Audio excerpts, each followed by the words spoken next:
Both Joe Burrow and Ja'Marr Chase sounded off this week at their press conferences, hinting that obvious changes need to be made. I'm Alex Frank. Well, what exactly are those obvious changes, Mike Santagana, that Burrow and Chase are referring to?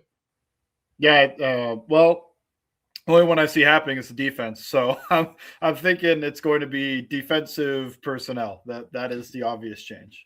But the offseason coach is still a little ways away because the Bengals have the Battle of Ohio coming up. And you know what? A win over the Browns, that would be a good way to end the season, wouldn't you say? Oh, great way to end and great way to start.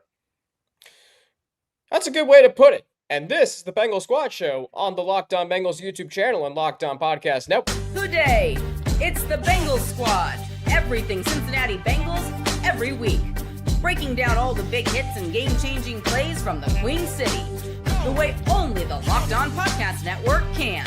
From the jungle to the playoffs, the Bengals Squad Show starts now.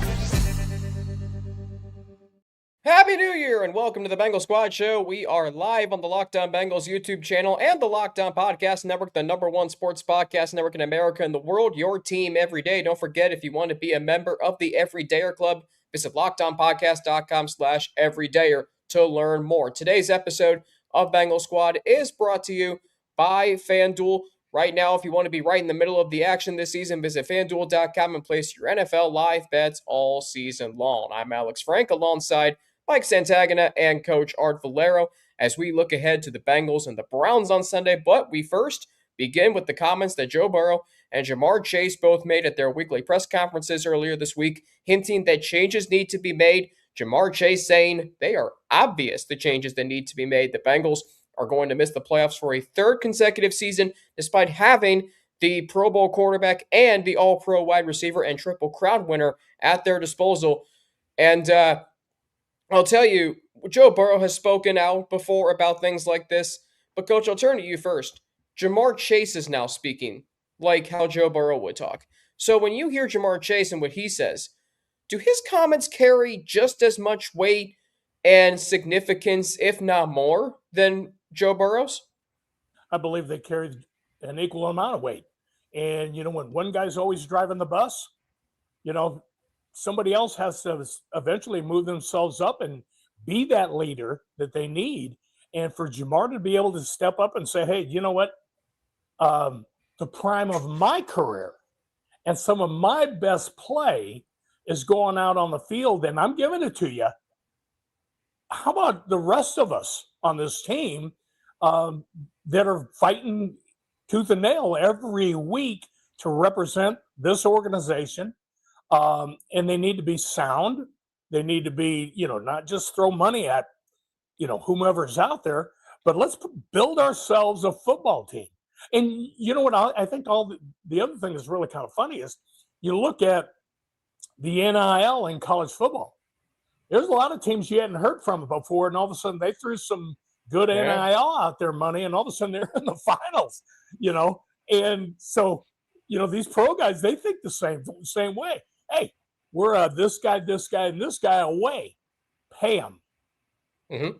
Just roll out the checkbook and sign them. And we're going to talk about one of those guys hopefully being re-signed sooner rather than later, and Dalton Risner.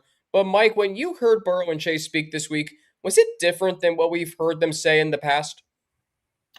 I feel like Burrow was saying similar things last year. Not so much about the changes, but just about he seems very in tune with the offseason and how the team can get better. Not sure every quarterback is like that, but it does seem like at least the last few years he has been in lockstep with his thoughts about how this team could get better. I think when they say changes need to be made, thinking more about it, it could be Ja'Marr Chase talking about contracts because he just went through that. Him and T. Higgins just went through that contract issue and thinking change needs to be made from a higher level ownership front office to do their contracts differently so that we can get different type of talent in here, so that we can keep Trey Hendrickson, so that they can extend DJ Turner a year early instead of making him wait, maybe throw a franchise tag on him and then getting a deal done later. Because I think a lot of people have been saying, me too, that's more expensive. It's always more expensive to do it that way because the longer you wait, the only thing you're doing, if you know you're going to keep a guy, the longer you wait, you're just driving up the price tag because the prices never go down. You never see a corner sign the record deal and then nobody's doing that. So I would say, I think, yes, defensively, they're probably frustrated, I think, in terms of how some of those games went, with how the defense let them down towards the in the middle of the year. But then also it could just be about the front office and the contracts and who they like to bring in. You have a wider pool if you can guarantee money. Here's how I look at this. And it's the last week of the regular season. The Bengals have been having, better success on the field the last 2 weeks, albeit against the Dolphins and the Cardinals, but still wins are wins. And they've played really well offensively. But, Burrow and Chase could have, just not really said anything poignant at their press conferences this week, but they did. Here's what makes Joe Burrow and Ja'Marr Chase so great. Yes, they're talented, but they're influential. And I think that stands out to me more so than anything this week. We have never had in Cincinnati players with the talent and influence and the pull of which they can, and that's actually not how to word it, but they've never had the influence on the front office the way that Burrow and Chase have had. It's not just that they're a generationally great quarterback wide receiver combo. They're influential. And it was all fun early in their careers. Chase's rookie season was the year they went to the Super Bowl. It was Burrow's second season. Next season, they're in the AFC Championship. Darn near won that game. It was all fun early when the Bengals were this hot new team. Everybody's, Cincinnati's going crazy and, they're the talk of the NFL, Burrow and Chase, and, how flashy and chips on their shoulder and they don't know what they don't know. Well, the last 3 years, I'm sick of viewing this team through the lens of what could have been, okay? Because we should be in this prosperous era of Bengals football where they are competing for championships year in and year out. Like, I can remember after the Super Bowl season thinking about all the great quarterbacks throughout NFL history and how Joe Burrow's career would compare to them. Guys like Peyton Manning and guys like Brett Favre, Drew Brees, Jim Kelly even. I hope it's not Jim Kelly for the sake of the fact that he never won a Super Bowl, even though he was really, really good and a Hall of Famer. But unfortunately, the last 3 years, the Bengals front office was not prepared for when Joe Burrow was extended, for when Ja'Marr Chase and T. Higgins even were extended. I mean, they messed around with them for however long, and as you mentioned, Mike, the price tag went up. So instead of being reactive to certain things like they've been the last few seasons, this front office needs to be proactive. Those 2 seasons when the Bengals were playing deep into the playoffs, those can't just be flashes in the pan. You have to do right by your superstars because they are generationally great. But if you don't get out in front of certain things, and I do believe this Bengals front office cares more about how they are viewed from the outside than they ever have, but the outside is saying, Joe Burrow, what could have been? Ja'Marr Chase, what could have been? Wasted. The fact that this team did not make the playoffs last year with Burrow and Chase playing at the peak of their powers is an abomination. Now, there were reasons why. Distractions early. If you're more proactive as a front office, that not only creates less distractions within the team, but it creates more alignment between players, head coach, and ownership. Now we're at a point where instead of, talking about who the Bengals could play in the playoffs, who you wanted them to play in the playoffs, which we should be doing every single season, we're talking about changes. It shouldn't be this way. Like, Joe Burrow is going to be 30 in December. Ja'Marr Chase is going to be 26 in less than 2 months. Their careers aren't going to last forever. Clock is ticking, gentlemen. And not saying we know what they need to do. By gentlemen, I mean Mike Brown, Duke Tobin. Like, you better get out in front of it earlier than later. Because if you don't, a 4th straight season without making the playoffs and Joe Burrow's prime, what would that say about this organization? Wouldn't be too different from the Drew Brees after the Super Bowl. They just kept not making the playoffs because of a bad defense. And then they finally hit on a draft. So it's what I think of is like the Dan Marino type. He went to the Super Bowl his second year, never went back. Drew Brees, similar deal, went to that Super Bowl. He won, but they didn't go back. They went to a couple NFC championship games. So it's hard to sustain success, but at the same time, you've got the hardest puzzle piece in there. You've got the quarterback. You've got an offense with just 3 players. I know you need the offensive line so the quarterback can stay upright and not go to the medical tent or anything, but they've got the hard part to me figured out. The easier part should be, let's patch together a defense that can be, we always say average, a little below average. So around that, they're winning games when it's a below average defense, but you can't have one of the worst defenses in NFL history. And it doesn't matter how good your offense is, because you're not going to win games. So I think that feels like the obvious. Re-sign Risner, and the changes that need to be made is just changes on the defense and how they do their contracts. And I know people probably also think Zach Taylor, Duke Tobin. I just don't see that happening at the moment. So that's why I'm not even talking about it. Well, and that's fair. And Coach, you coached in the NFC South, so you know the Saints as well as anybody. Now, the Saints, your son is a coach on the Saints. The Saints front office has been in the news for, not the greatest news in the world, unfortunately, but it's one thing for Bengals fans to say, well, at least the Bengals front office isn't like the Saints. Yeah, fine, but they've got the Lombardi trophy. You don't. And you have a quarterback who should be competing for Super Bowls year after year. So the perception of how you are perceived as an organization, it kind of is on the line right now, wouldn't you say? I'd say absolutely. You know what? I think you look at it from this standpoint too. Here's an organization that's been around for, a good long while. And they have always cared about what other people think of them. But yet it took until this era of having influence or having players that are influencers to kind of get them to say, hey, you know what? For them to speak up and say, you know what? We need some help. We need some help so we can achieve our potential, which is going to make everybody happy. And you know what? The value of the organization. Don't make Cincinnati, Ohio, and the Cincinnati Bengals just another NFL stop. I mean, okay, you can welcome to the jungle all you want, but you know what? Until you put back to back and you start tying those things together, you're going to get your loyal faithful. It's like going to the bar down the street. You're going to get your loyal people coming in having a drink. But don't you want to pack that thing on a Friday and Saturday? Come on, man. Spend some money. Bring something. Get some new juice in there. And I think that's what they need to do. It's that old adage, you got to spend money to make money. And that's what this Bengals front office needs to do. Have they done it a lot more recently? Yes. Maybe not last offseason.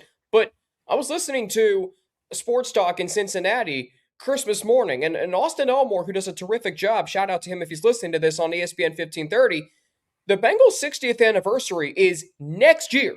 Next year. And as you mentioned, Coach, 60 years, and this organization has not won a Super Bowl. Now, you can say, well, look at a team like the Buffalo Bills. They haven't won the Super Bowl either. Yes, but they went to 4 straight. Yes, but they're really good right now. They've been to the playoffs 6 straight years. It's going to be 7 this year because they're already in. And they also made the playoffs in 2017. They've spent money, and they're also making money. And by the way, they're in Western New York. They're in a small town in Western New York, and they sell out every game, okay? So if you're the Bengals, going back to your point, Mike, earlier, yes, Joe Burrow's been injured the last two of the last 3 seasons. I'm sorry, in 2023, you maybe couldn't have started 1-3. Like, we're just going to forget that. It's like, well, if Joe Burrow hadn't gotten hurt, they would have made the playoffs. He played the Tennessee game. Did you come prepared for that game? No. Were you prepared for the Cleveland game in the rain? No. You started 1-3. You also lost at home to Houston. That was a middling team. If we thought the Bengals were taking the next step on a 4-game winning streak, why didn't you beat them? And then even when Joe Burrow was out, you couldn't beat Pittsburgh at least once? That Pittsburgh team wasn't even that good. They were starting Kenny Pickett the first time and Mason Rudolph the second time. And you couldn't put up more than 10 points in the first time and 11 points the second time. What? Like, yes, you can say, well, if Joe Burrow hadn't gotten hurt, the Bengals would have made the playoffs. You could have made the playoffs even with Jake Browning. He was good enough that year to make the playoffs. And then this season, yes, Joe Burrow got hurt again. Yes, Jake Browning fell off a cliff. The front office gave you Joe Flacco, who put up, ready for this, in a 3-game stretch, the 3-game homestand, which we all said could save the season. 33, 38, 42. He was increasing his point total every week, and they went after the Steelers game, which they could have lost that game. L and L, because their defense wasn't good enough to get one stop. It's maddening. You've had help. You just have not used it. But I want this front office to understand that Burrow and Chase should not be missing the playoffs 3 straight seasons. They were healthy last year. You couldn't beat New England, who went on to win just 4 games and fired their head coach. This is why Bengals fans are frustrated. They are wasting prime years. This was supposed to be the prime, and you've wasted 3 seasons. Can you take what you haven't done or have done that wasn't good from the last 3 seasons and do something different? Because I don't want to keep looking through this franchise, through the lens of what could have been. And it's a sickening feeling knowing how great Joe Burrow is. Now, there's one more game to go this season. And there's a pretty good defensive player the Bengals are going to face on the other side. Coach, I'm sure you would love to have a guy like Myles Garrett in your embarrassment of riches already on your Buccaneers defenses. We'll talk about how the Bengals can contain the so-called freak mutant when we get back right here on the Bengal Squad Show. This edition of the Bengal Squad Show is brought to you by FanDuel. So Fridays already feel different during basketball season, and FanDuel is making them even better. Every Friday night before the games tip off, FanDuel gives fans a new way to kick off the weekend with NBA Happy Hour. NBA Happy Hour is your official pregame. It's a limited time window where special offers drop right inside the FanDuel app just before the action starts. So here's how it works. Fridays from 6 to 7:30 Eastern have become appointment viewing with NBA Happy Hour, because right now you can open the FanDuel app, and during Happy Hour, it always brings something new. Boosts, bonuses, and surprises. It's easy to check the weekly special before tip-off and make a move before the window closes. The timing is perfect. It's right before the games, right before the weekend starts, and adds a little extra energy to Friday night basketball without overthinking it. So, before tip-off, check the FanDuel app and see what's dropping during NBA Happy Hour every Friday from 6 to 7:30 p.m. Eastern. A little basketball, a little action, and a whole lot of Friday energy, especially on the first Friday of the year. That's NBA Happy Hour, only on FanDuel, the official sportsbook partner of the NBA. Don't forget to check out James Rapien and Jake Lisco in their preview of this Sunday's Bengals and Browns game right here on the Locked On Bengals YouTube channel and wherever you get your podcast. Locked On Bengals is part of the Locked On Podcast Network, the #1 sports podcast network in America and the world, your team every day. And for more information on how to become a member of the Everydayer Club, where you can have access to exclusive Everydayer benefits, including the members-only Discord, visit LockedOnPodcast.com/Everydayer. Alongside Mike Santagana and Art Valero, Alex Frank with you on this edition of the Bengal Squad Show. It's the Bengals and the Browns, Sunday at 1 p.m. Eastern on CBS from Paycor Stadium in Cincinnati. We will have the Bengal Squad postgame show immediately following the game. Mike, we understand that you have a prior commitment, so you unfortunately will not be on the show, which is totally okay. Coach, it'll be the two of us slinging yang and hopefully talking about a 3rd straight victory to end the Bengals season. Coach, I'm going to turn to you first. When you watch Myles Garrett, your first words about him are what? Dynamic. It takes more than one. I mean, it is, if you're Orlando Brown Jr. right now, you're spending extra time studying the film. You're probably doing the thing you should have been doing all along. But you're trying to dissect this guy, and you're looking at the offensive staff saying, okay, how are you going to put a tight end over here? Are you going to put a back over here to at least chip him on the way out, to at least slow him down so I can get myself set? You're talking to Joe Burrow all week long about, hey, change the snap count. Let's keep doing it. And you're on your cues, because you know what?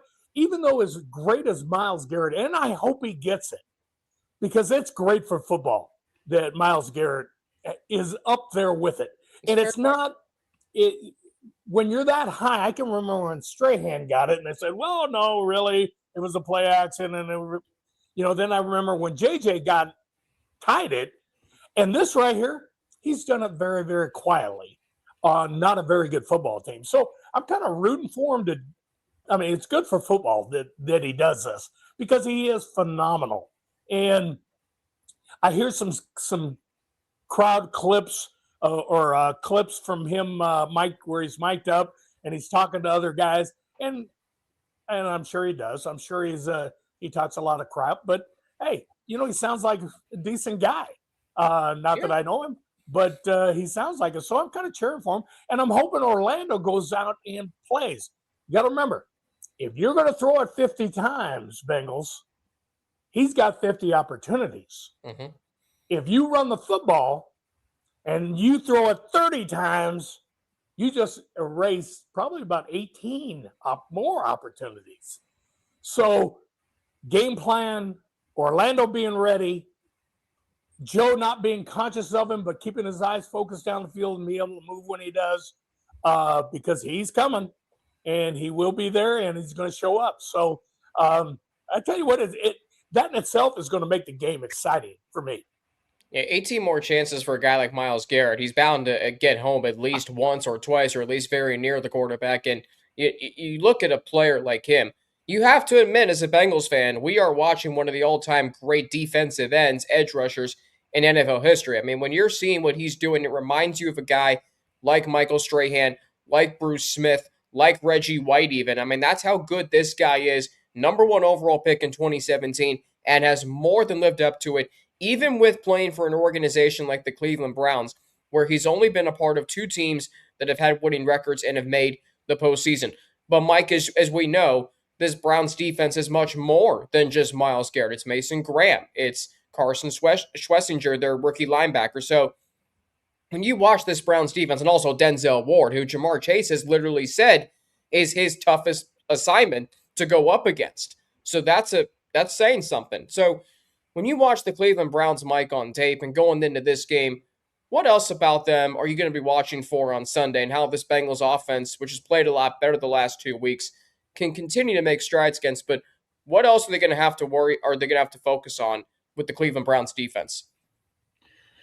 It's one of the few defenses that over the past few years has played a lot of man against the Bengals and gotten away with it. I will be interested to see if Tyson Campbell plays well, because I think week 1, Greg Newsome, for as bad as he plays in other games, apparently, he always gets up for the Bengals game. He's always playing a pretty good game against them. Apparently not playing that well other times. Tyson Campbell, he got smoked in week 2 for the Jaguars against the Bengals. So it'll be interesting to see if it's like a coaching thing that has, or a culture or something that has these corners up and ready to play press man coverage against the best wide receiver duo in the entire NFL. I'm interested to see that. I'm interested to see, it feels like these games always go a certain way, where the Browns defense is just physically stronger up front. And then from there, everything else falls, where Jim Schwartz, as a defensive coordinator, does a good job of making changes in the secondary. He plays a lot of man. He's not scared to, but he also switches into like these invert 2 type of coverages just to get 2 deep safeties, 2 deep defenders, and play everything in front of him. I think he's always done a good job against the Bengals. So I want to see the Bengals offense do well. As cool as the sack record story is, I like it. I don't know if I'm rooting for it or against it. I don't want to see Burrow get sacked, but at the same time, I don't mind, Myles Garrett of all guys.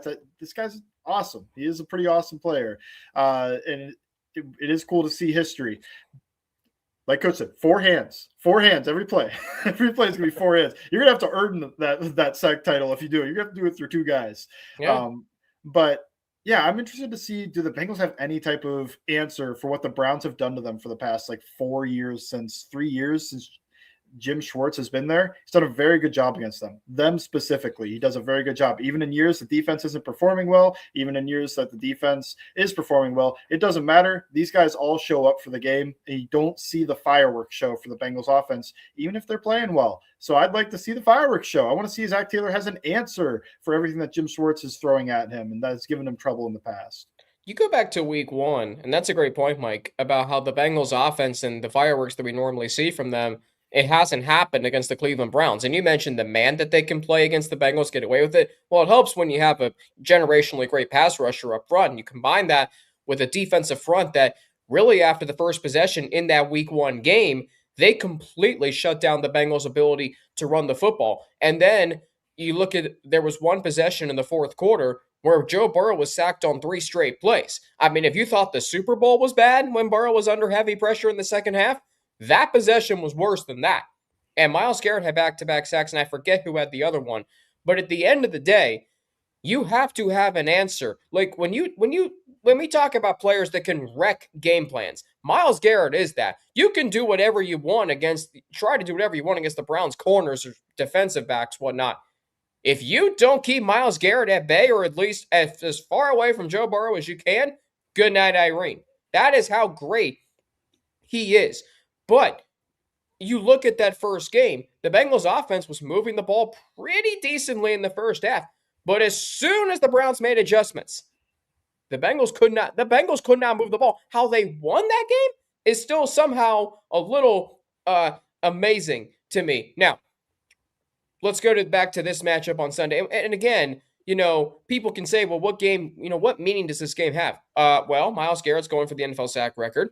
The Bengals are trying to finally solve their woes against the Browns. And to their credit, they have been a little bit better against them. They haven't lost to them since week 1 of 23. They played 2 games against them last year. Joe Burrow did lead in that second game, a 99-yard touchdown drive that ended with him, literally flying like Superman, throwing a touchdown to T. Higgins. So they have been slightly better against the Browns in terms of wins and losses, and also offensive production. But should fans and I'm going to ask you about this, and we've kind of talked about what we want to see from the Bengals in this game. Coach, I'll also ask you that question. I'll go to that first. What do you most want to see from the Bengals in this game? I want them to go out and execute the game plan and have 11 bodies. It takes 11 bodies to score. And I want to see them execute on offense, and on defense, have fun and play. Yeah. Loosen up, go out there and play a physical game. You have the entire offseason. And hey, there are jobs at stake and there are lives at stake. You have to show up and play this weekend. And if you do that, then you'll be able to be evaluated correctly and go by not only the fan base and the coaching staff, but also by the front office. It's a great point because, Mike, I know you mentioned earlier on this show that it's kind of a lost cause and moot point to talk about Zach Taylor and Duke Tobin because they're likely not going anywhere. I will say this, and I agree with you, that I don't think they're going anywhere. But at the same time, given what Burrow and Chase have said this week, if the Browns come in, and not just defensively, do whatever they do to the Bengals offense. I'm talking about, Coach, as you mentioned, defensively. It looked like in week 1 they were playing tight. Like, the Browns were getting dinks and dunks all over the field, but there were so many missed tackles. There were so many wide open guys. Cedric Tillman, Jerry Jeudy were open over the middle. Harold Fannin Jr., heck, even on the perimeter at times. It looked like he was wide open every time. And then you were gift wrapped 2 picks and a missed field goal in the second half when your offense wasn't doing anything. So that's kind of what I want to see from this defense. Go out there and fly around and make Shedeur Sanders uncomfortable for 3 hours. That's what I want to see.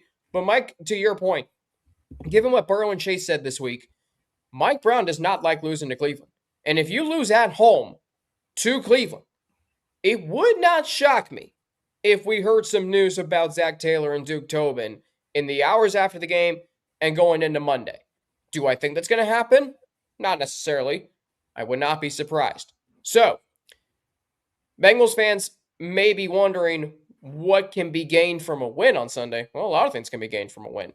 You go 4-2 in the division in what's been a disappointing season. There is something to be said about that. I mean, the Bengals the last 2 seasons, if they win Sunday, will be 7-5 in the division. And considering they were 1-5 2 years ago with 2 losses by 20-plus points, that does matter. It should matter, especially to the young guys on this team. So I ask both of you, what can a win do for the Bengals on Sunday going into the offseason?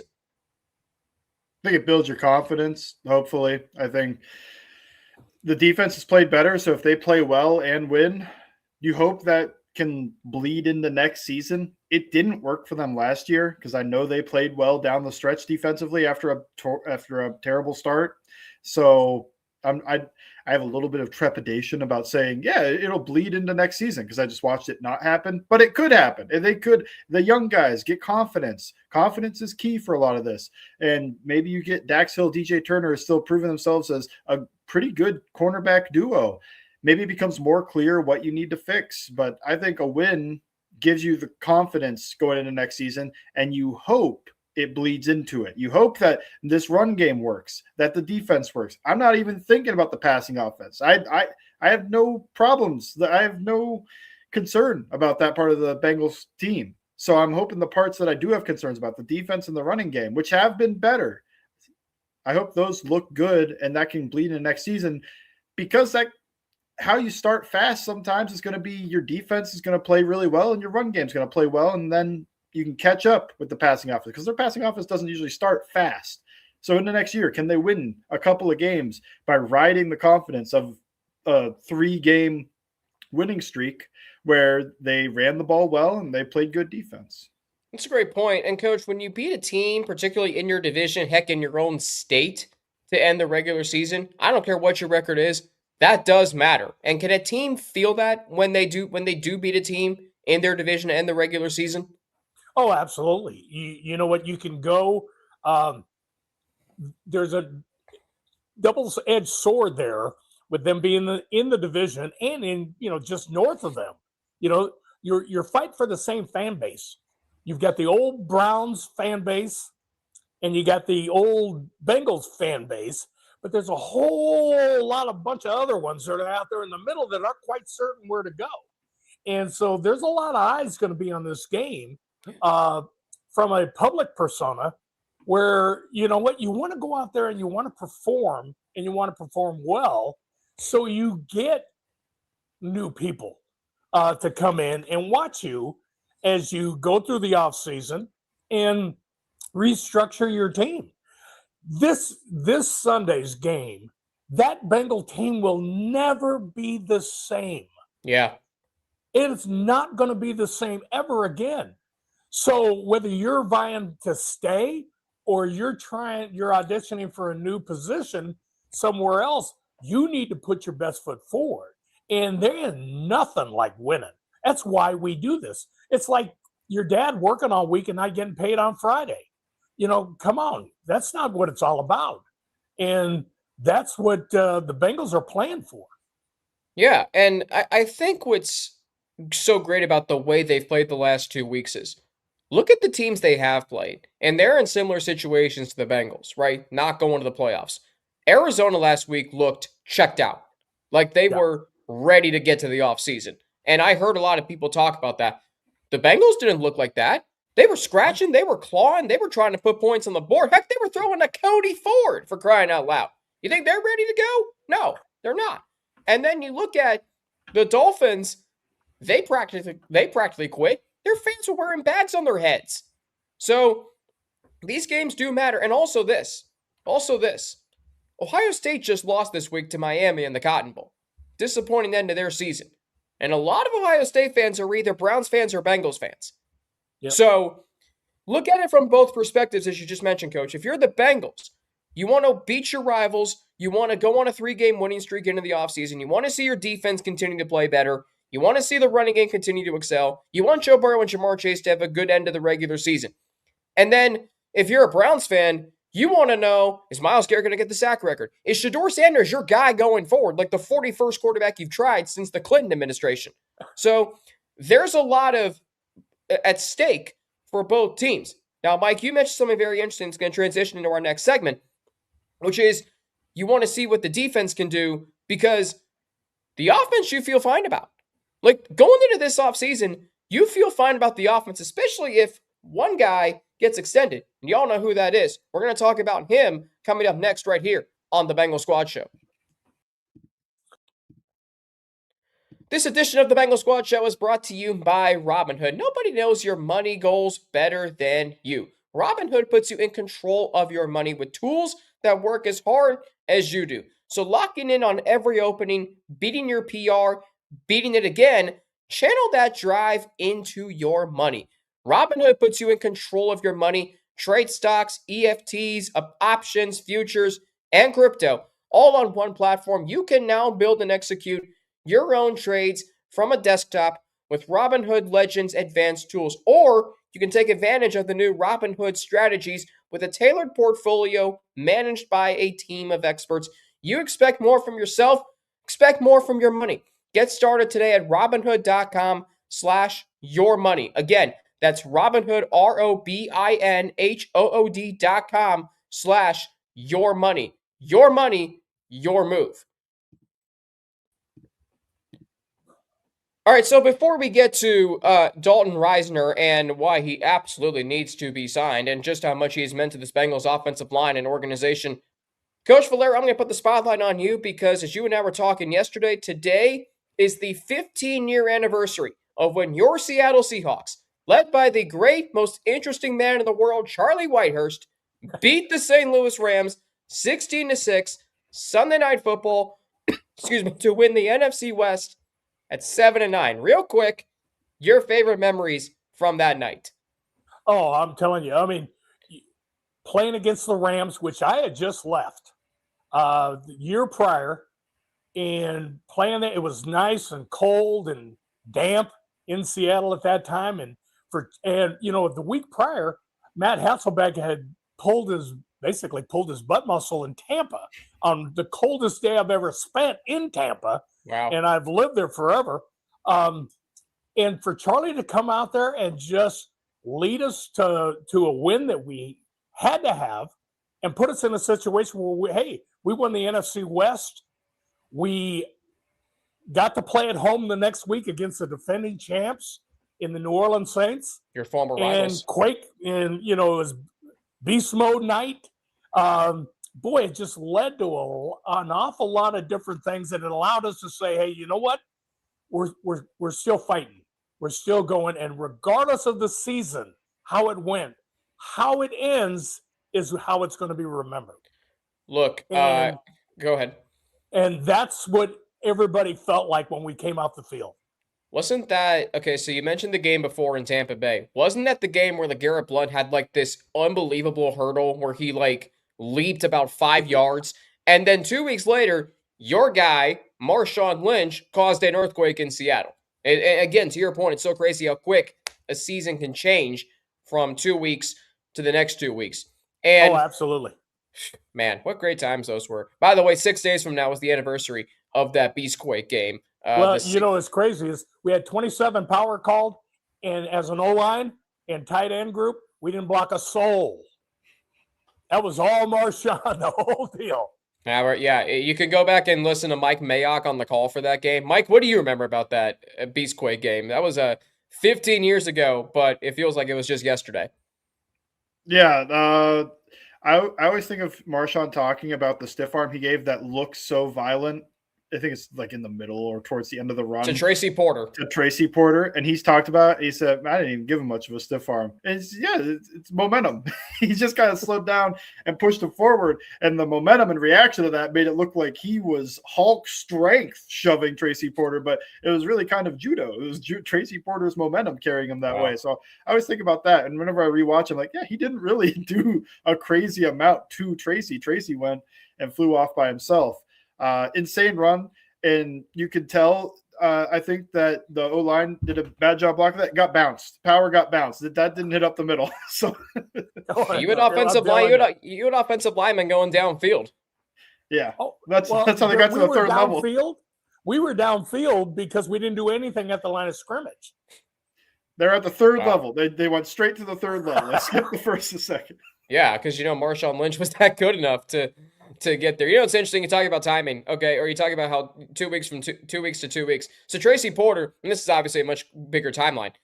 Less than 1 year ago, Tracy Porter was running back the pick six that won the Saints Super Bowl 44, and then not even a year later, he's getting stiff-armed into oblivion by Marshawn Lynch. The Saints defensive backs coach at the time was Dennis Allen. I can only imagine the chewing he got on the sideline after that, but you probably couldn't hear it because there was an earthquake and the 12th man was literally about to explode, which it did. Okay, offensive line. It's a good transition to Dalton Risner, who said earlier this week that he feels like he has found a home in Cincinnati. And that's great to hear. And here's a guy that came in a very unique situation before the start of the season, was thrusted into duty in the middle of the season opener at Cleveland. Lucas Patrick got hurt. Remember Lucas Patrick? Feels like a long time ago. Dalton Risner comes in, plays great. And he has played great ever since he came back from injury. And now all of a sudden, it feels like he could be here, at least for the next few seasons. Mike, when you watch Dalton Risner and his progression this season, what stands out to you the most? He got better, I think, is the first thing. It was a rough start for him, to be honest. I know there was a little bit of an injury thing. I think getting in there late was a big issue because he didn't start fast. But weeks 1, Lucas Patrick played over him for a half and played better in that game. Week 2, he struggled. That was actually the week he was probably the most at fault among the offensive line for Joe Burrow's injury. Week 3, it didn't get better. And then believe it was that Vikings game. He goes out towards the end. They bring in Jalen Rivers, and Jalen Rivers had his job for a while, even when Risner was healthy. But when Risner came back into the lineup, I'm thinking before Fairchild came back, he played a lot better. And that was at left guard at first. And then Fairchild comes back. He moves to right guard. He's playing the best football maybe of his career. So I think of the progression and how much better he got throughout the season. I think he's a good schematic fit for how he plays in terms of being able to pass protect on an island when needed, being able to pass set 45 times in a single game without any type of play action. I think that stuff is hard on offensive linemen. So what I see is a scheme fit that got better throughout the year, works really well with both Ted Karras and Amarius Mims. And it's just, to start the year, he was probably the worst of the 5 offensive linemen, but I don't know if it was just the injury, the late start, whatever it was, he got a lot better. And now he's one of the better offensive linemen, not just on the team, but in the league with how he's currently playing. So I think extending him would make sense. The only issue is you get above the age of 30, and the Bengals treat that like a horse with a broken leg. They don't want to devote resources into these players that get over that hill. But to me, I think he's played a lot better throughout the year, and I think he's a good schematic fit. Maybe that's an obvious change this organization needs to make. Forget the guys over 30. If he can still play, he can still play. Coach, when you watch Dalton Risner, what stands out to you? Because it looks like to me, he has really helped stabilize the pass blocking of this Bengals offensive line. Is that what you're seeing? Exactly. You know what? Since he has come back healthy, and he still, it took him a couple of games just to really settle in and feel comfortable. He's taken leadership. He's shown his veteran abilities in terms of that. He's kind of solidified that right side a little bit where it's now pretty good. And the best thing for me is he's done a great job with those interior 3. Because now I think they have really a working, functional group that's responsible for the depth of the pocket for Joe, and he doesn't have to worry about it. His eyes and his feelers can go on the outside, and they don't have to worry about people coming up the middle scot-free. And I think that he has he's like Mike said, he's a very good system fit. He's gotten comfortable, and I tell you, there's no better motivator than that bench over on the sidelines.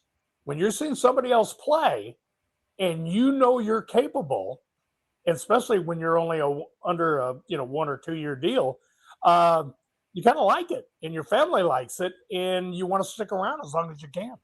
Yeah, and I think most importantly, forget the age here, Mike, as you mentioned.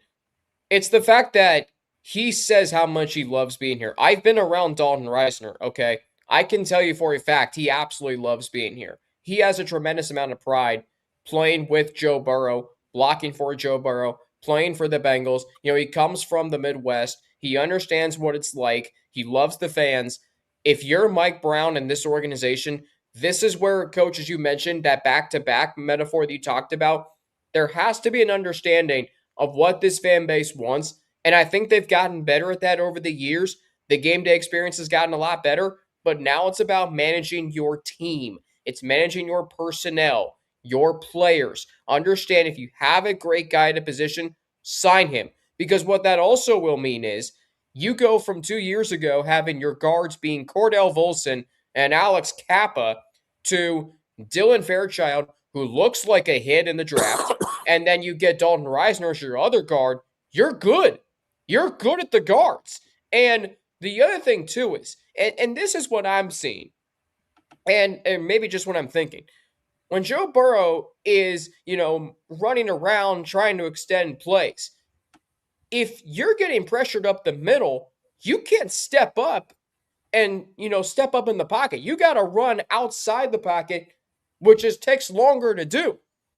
But if you, if you can step up in the middle, that makes a big difference. Coach, am I right on that? Does it make a big difference for a quarterback when even if the protection on the outside breaks down, you still have the middle of the field where you already are, and then if you have to run, you can get into a running form and take off. Right. You know what? The one thing that the quarterback always understands, because the quarterback is an extension of the center, and so are the running backs in terms of protection. So you want to keep everything inside and you want to keep it stout. That's where your studs are, because the quarterback knows on any down, there's always going to be a double team. And whether it's between a center and a guard, and there are two of them, where is it? Okay, hey, I've got Ted sliding to the left.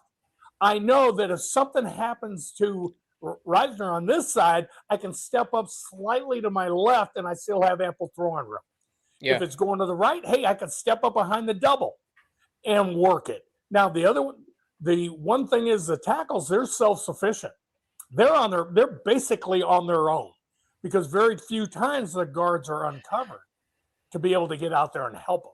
And the ends are so fast, you're on two different levels to be able to help. And so you have to have somewhere to go. Yeah. If you can, Joe, the one thing about Joe Burrow that we hear a lot is, and Dan Orlovsky has talked about this on ESPN, when Joe Burrow's running outside the pocket, his eyes are still downfield. He's looking to throw the ball. He waits, and Coach, you and I have talked about this, he waits till the last second, but because he believes he can do it. Imagine if he can do that in the middle of the pocket and knowing that, A, if I'm about to get hit, or B, the coverage is really good, take off and run.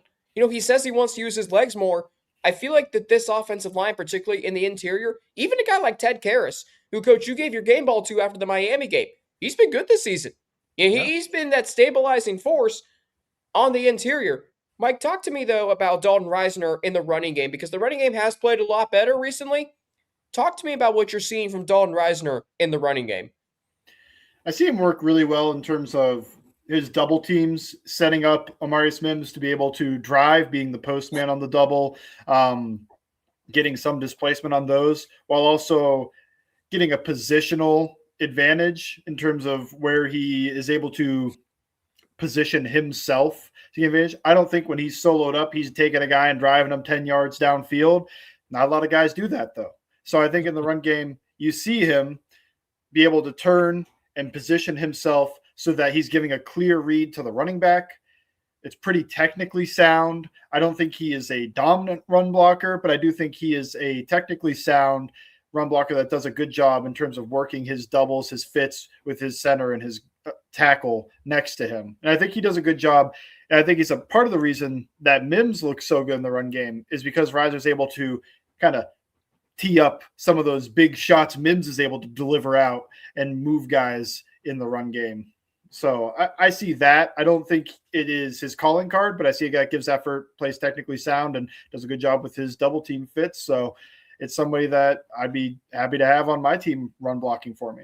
Yeah, he's been with multiple teams prior to the Bengals. He's been in Denver, so you block, obviously, for a guy like Javonte Williams, and then in Minnesota, you block for a guy like Aaron Jones. So he's blocked for different running backs and now blocking for Chase Brown. So I think he knows, Mike, to your point, he's not going to do anything egregiously bad in the running game. And also now, if teams know the Bengals can run the football and they can be physical up front, that is an advantage for this Bengals offense that they have not had in several years. And that's going to bode well for a guy like Chase Brown, who is really come on strong. He's only 53 yards away. I don't know if you guys realize this. He is 53 yards away with three different quarterbacks playing this season and an offensive line that was not very good at the start. He's 53 yards away from 1,000 rushing yards. That's impressive. And he has 65 receptions this season. 65 receptions. That is unbelievable, considering the Bengals and what they have been through this season. So, again, overall, disappointing season. But there are a lot of positives going into the offseason. And I just pray that this Bengals organization does right by Dalton Risner. They waited until 2 weeks before the season started to bring him in. Okay, fine. They did. You could have had him in a lot earlier. And then you also think about you don't want Dalton Risner and how much he loves being here. We kind of heard the same things from Trey Hendrickson, and we all know what that's turned into.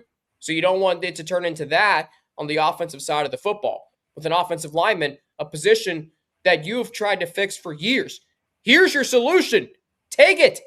It literally is like it's like they're serving it to you on a silver platter. Just take it. They're handing it to you. Again, coach, as you said, pay.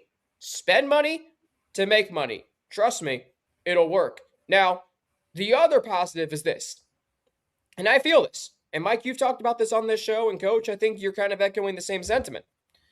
Excuse me. The Bengals offensive line, like for the first time, truly, at the end of a season in Joe Burrow's career, I feel good about it. I feel good. And it makes me think, okay, you don't have to aggressively address it to fix it. And that means you can focus all your energy on the defensive side where you know you need to. So I'm going to ask both of you if you feel that way. Do you feel good about this offensive line right now?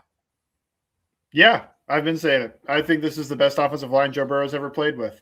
And it started in the Joe Flacco era the Joe Flacco mini little run that he had. Because it wasn't very good with Jake Browning, and I don't think it's very good to start the season. But ever since Joe Flacco came in, it's been a good offensive line, and it didn't change when Joe Burrow got in there. Since Joe Burrow's been in there, it's been a good offensive line. So I think this is credit to Scott Peters, the offensive line coach, credit to the offensive linemen up front themselves, and to the health and continuity as well, because they've been able to play with each other so much. So, yeah, I would say it's a good offensive line right now. Coach, how would you rate this offensive line going into the offseason? Oh, they have gotten, since we've been on the air, they have continually gotten better each and every game, where now you're almost, and O-line guys don't do very well with praise, but they're praiseworthy. You know what? They're doing a good job. They're keeping Joe clean for the most part. They've almost got themselves a 1,000-yard rusher. They've done a lot of good things, and very, very quietly they've gone about their business. So you know what? I really like their future as those five. Now the key thing is finding some guys that can back them up. Mm-hmm. A good swing tackle, a good swing guy inside that you can dress every day, that's ready to play. And I think that they're on their way. They are on their way. It certainly feels that way, and it's kind of refreshing to have that feeling as a Bengals fan about this offensive line. We'll get into one more question that I have about the offensive line, and then what can the Bengals gain with a win on Sunday against Shedeur Sanders, Myles Garrett, and the Cleveland Browns? We'll do that next right here on the Bengals Squad Show.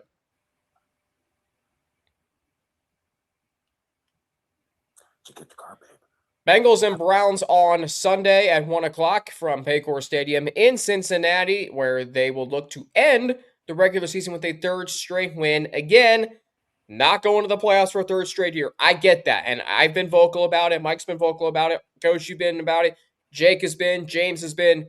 We know. Everybody knows. Everybody's been vocal about it in this city. But, again, you have to look at the positives that have come out of this season. Last year, it was wasted. Even the 5-game win streak didn't even feel that great because they wasted so many great performances. This year, it got so bad. But the ending has been positive. They're 3-2 since Joe Burrow's come back from injury. Like, that stuff does matter. Coach, I ask you, what can the Bengals gain with a win on Sunday against the Browns? Ultimately, what can they gain besides winning against their in-state rivals? Well, you know what? I think confidence.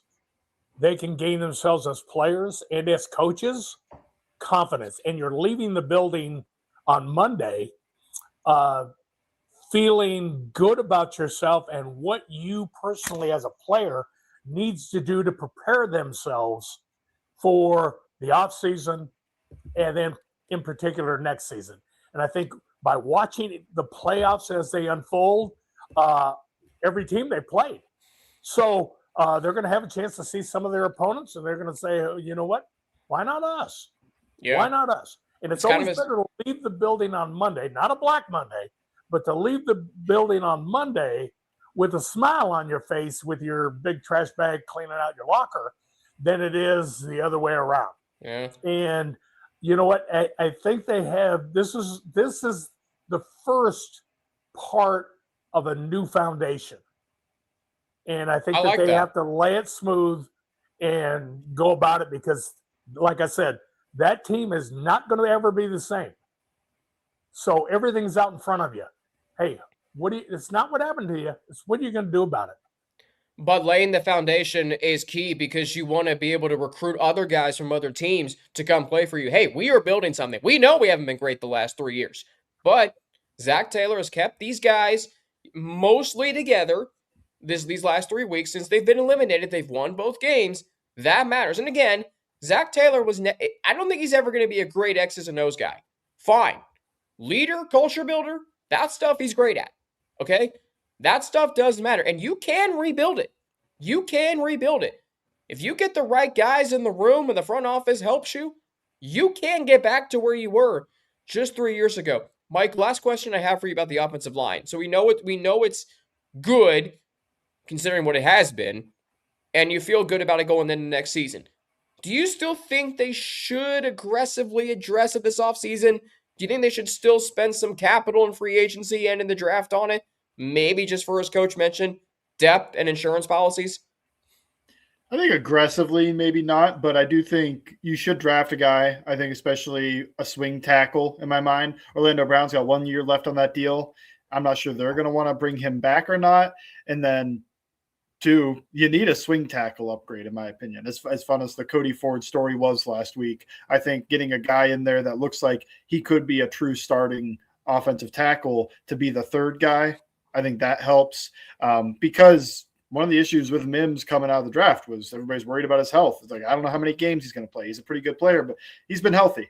But I just don't like playing with fire like that.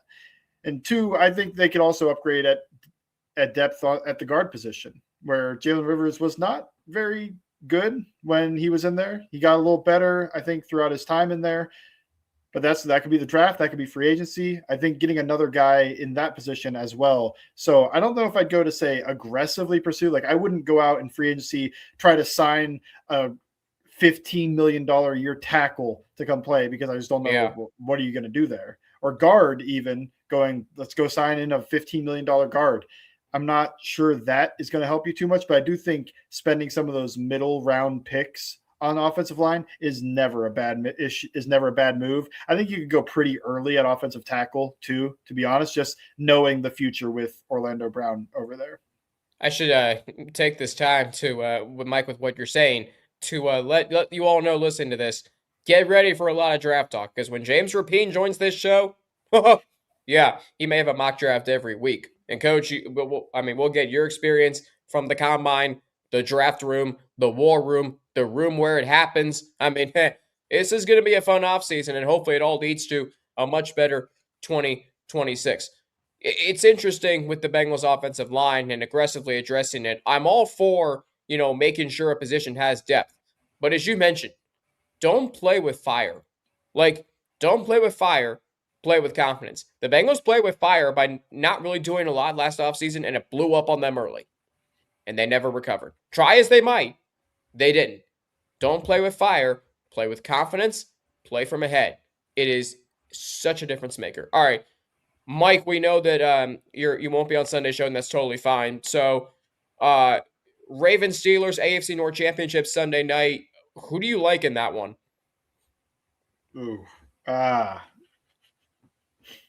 I see it go either ways. The Steelers, I think the Ravens are the better team. They're playing hotter right now, but the Steelers have always played the Ravens well. I think and so that is an issue in itself.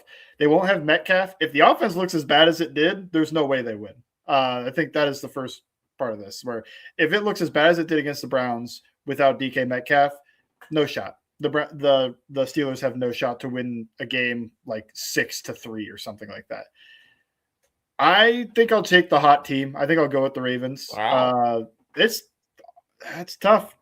I don't know. I wonder, does Lamar play? I feel like he's playing. The reports are out that he's playing. Okay, I saw it trending that way.